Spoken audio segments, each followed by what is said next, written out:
Excuse me, madam. You're standing still in a no parking zone.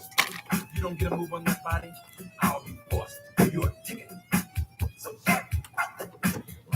good. Ready? Good. We ready? Good morning, Metro Detroit. It's Kerry Leon Jackson, your urban conservative.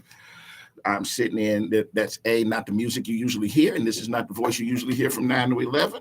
I'm your urban conservative. You usually hear me from 6 to 7 o'clock in the morning, but Anthony Adams had a slight sort of conflict this morning, so I told him, listen, big brother, anytime you need me, I'm available. When you tell people anytime you need me, you know good and well what's going to happen. They're going to need you.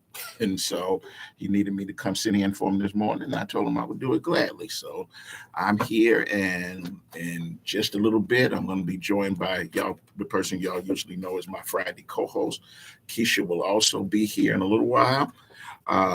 And we're going to hang out with you from 9 to 11. You know the number, 313-778-7600, 313-778-7600. First thing that we're going to talk about today is there are two things that Keisha and I decided that we want to talk about. The second one is Flint City Councilman by the name of Eric Mays. Now I'm going to tell y'all this. Until Keisha called me and told me this, I was not really aware of all of the activities of Councilman Mays. And Keisha sent me some videos, and I started watching, and then I got a little bit more intrigued, and I started watching more, and the brother's got a following. Let me tell you, when I shared the little post that Keisha and I shared, we made yesterday, and I put up and said that we're going to be talking about two things this morning: the Freaknik documentary, we'll get to that in a minute, as well as Councilman Mays. And I started getting text and phone calls from folks even outside of the area.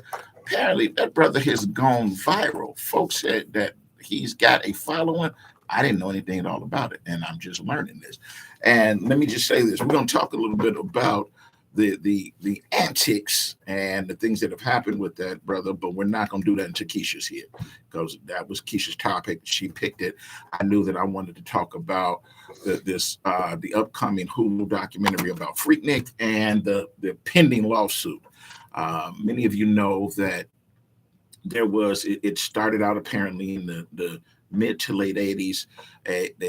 Many of the college students that were not leaving for that were not traveling back home decided that they were going to get together during spring break and have a sort of little go get together cookout in the park. Everybody didn't want to wind up leaving the metro Atlanta area. They wanted to hang out with their friends. This was supposed to be just good old fashioned, let's get together, let's cook out. It started to grow. They started to have entertainment. They were having concerts and acts that were coming in. Enough of the kids down there decided that they were studying and producing. Promotions. It grew into a large event, but it wasn't just an event that was based on a cookout. It wasn't just after things started to grow, particularly in our community. They get to a point where it's not just a cookout, where it's not just a concert, it's not just a 3-point competition, a shooting competition, a basketball playing competition. It took on a different air.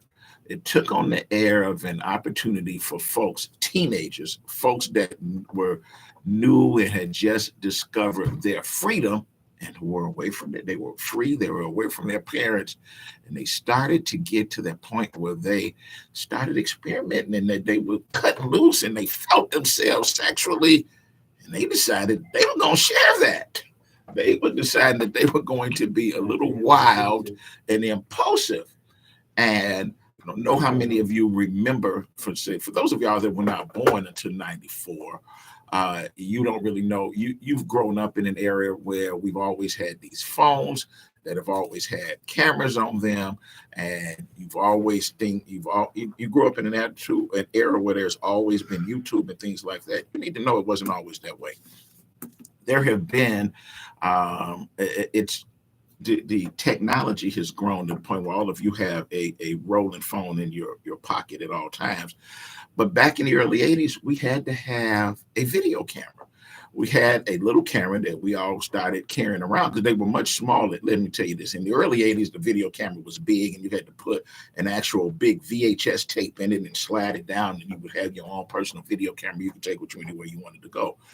Towards the late 80s and through the early 90s, the actual camera itself became smaller, a lot more portable, handheld, and the actual little cassette, there were still little cassette tapes that you popped down in them, but they were mini, they were small size. And there were a lot more of them popped up. They sold for $200, $300, $400. You could get them at Best Buy, Circuit City, anywhere. And so everybody started to have the camera. And everybody started taking cameras with them anywhere they went. And understand, I've told y'all before that all through the 90s, me and several of my partners used to host we used to hold sort of parties, and everybody, there were cameras all over the place. So when folks have cameras like that, they're going to wind up recording you in some of the moments that you might say are probably not fit for family functions. Which is why I always admit what I did up front. I tell you, listen, I know good and well that through the 90s, I had a lot of fun. There was a lot of excitement. And no matter what tapes might pop up in the future, what you ever heard, yeah, I had fun. Yeah, I did it. So what? We're past that stage. Now I grew up and grew into somebody else. But unfortunately, listen, your parents, your mama, your daddy, your grandparents, your aunts and uncles have always told you, whether you've had one or two parent homes or not, there's always been somebody that told you, be careful what you do out in public.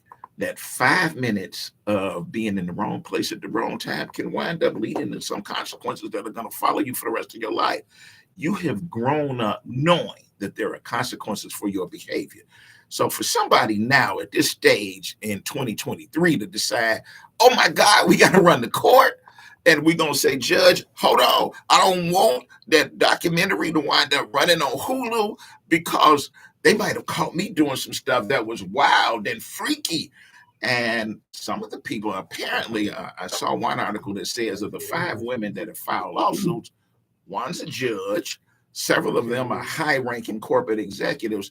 What on earth were they thinking in the early 90s? Apparently, the documentary, it hasn't been released yet, but I guess it's going to concentrate on not the 88 or 89 or 90 or 91, but apparently 94, the period where Freaknik had grown to the point of being sort of wild and crazy and had gotten at that point where apparently in 94, it was sex in the middle of the street. People were dancing on cars.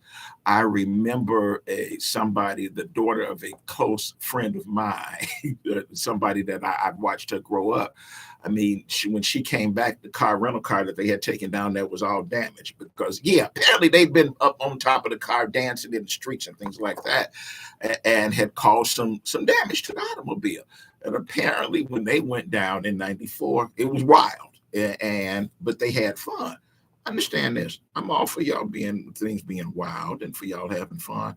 Why are you whining about it now? Why are you saying right now, I got to run into court and say, Judge, I want you to stop this documentary from running because it might have caught me doing some things that I'm not proud of doing now.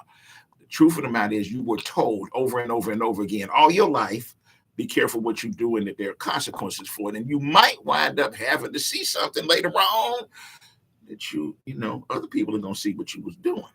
313-778-7600. Do you honestly believe, I want to hear from you, that anybody should be able to walk in and say, hold on, stop what I did? Now, understand this. If they have footage that was obtained illegally, if somebody had a hidden microphone in a closed off hotel room, then I'm not saying that footage should wind up being run in a documentary and played for everybody to see. But if you were shaking your butt and exposing your breast in the middle of the street during a car parade and while everybody was celebrating, if you was out showing everything to everybody and it wound up being recorded on video, what you showed in public, I think it's fair game. And I don't think you've got an opportunity to come now and complain and say, I don't want nobody to see it because I'm going to be embarrassed. embarrassment is one of the prices you pay for when you do stuff out in the public. Tell me what you think. Let's talk to Fidel. Good morning, Fidel. How are you? What up, Kerry? What's going on, brother? You go, can't sugarcoat it, Kerry. What you gonna get is, you gonna get a lot of kids gonna say, mama, grandmama, y'all hypocrites. That's what you gonna get.